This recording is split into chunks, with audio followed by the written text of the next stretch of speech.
My name is Uppe Eure Anise. My father worked at Sony Pictures, and so did I. So I know about everything there is to know about filmmaking. Today we're talking about a movie that came out just a little while back called Novocaine. Directed by Dan Burke and Robert Olson. Written by Lars Jacobson.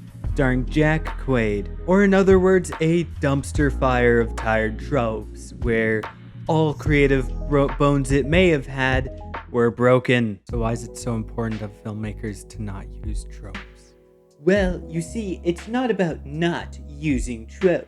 It's about using tropes in a way to allow you to create something new and authentic. 2001: A Space Odyssey, for example. They bring an alien on the ship after visiting a foreign planet.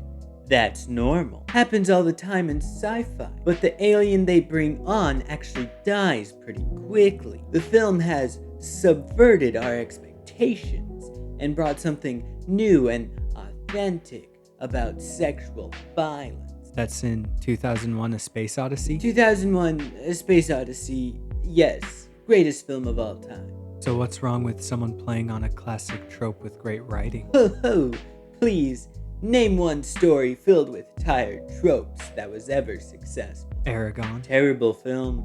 Book's good though. Novocaine follows the creatively named Nathan Kane, played by Jack Quaid, who has struggled his whole life with sepia, making him unable to feel pain, temperature, the touch of a woman. Most people can relate to that last one though. Not me, of course. But maybe all of you. This is a incredible and intriguing concept for a film where we can really dive into the everyday life of someone who struggles every day with sepia. We get to see the everyday challenges and adjustments that must be made to accommodate Nathan Kane's needs. But this is almost immediately thrown away. The film very quickly decides to halt this way of life as his love interest Cherry convinces Nathan Kane to eat pie, despite how dangerous it is for him, as if he bites his tongue, he could very well die. And that's why I can't have the pie, or any solid food, really, because unknowingly, I could bite my tongue off.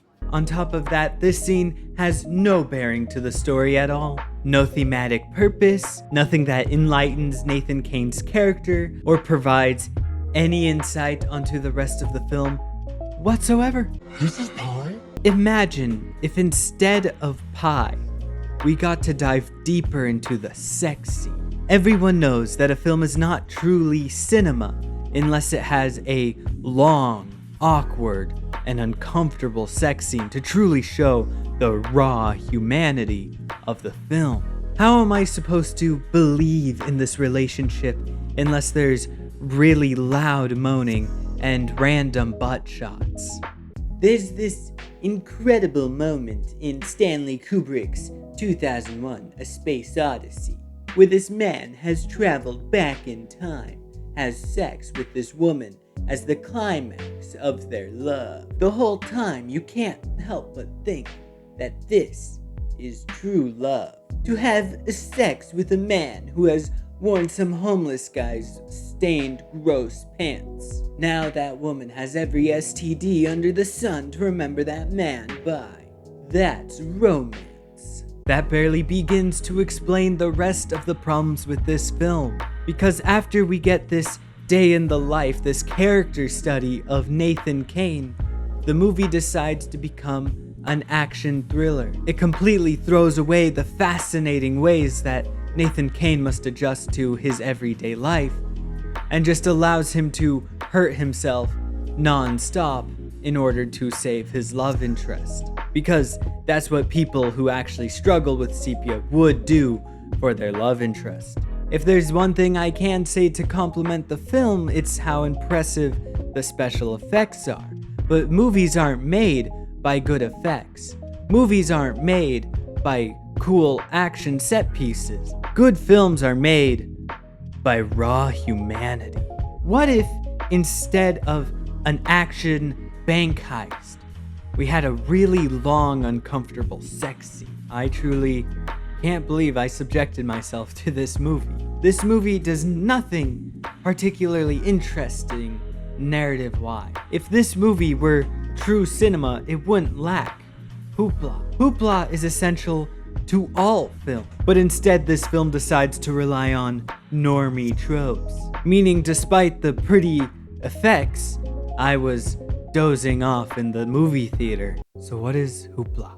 Hoopla is something that's better felt than explained, but not in the way that atmosphere is. When a film has hoopla, you can feel the ardor and the passion that the filmmaker he or she has. Hoopla is the DNA of the filmmaker, deeply embedded in the film, and only places where a great film reviewer such as I could find. Where in a film have you seen hoopla? In 2001, A Space Odyssey, there's these really long shots where nothing happens, and we're able to absorb the cyberpunk aesthetics as that incredible soundtrack blasts. There is something so deeply personal within that filmmaking choice. It's hard to know what else there is really to say. After all, this movie tries nothing new. It tries nothing brave, and therefore it lacks hoopla. My dad worked at Sony Pictures, and so did I. So I know what I'm saying when I say that this film is nothing more than a 2 out of 10 film. I have been Up Your Anus, and I am better than you.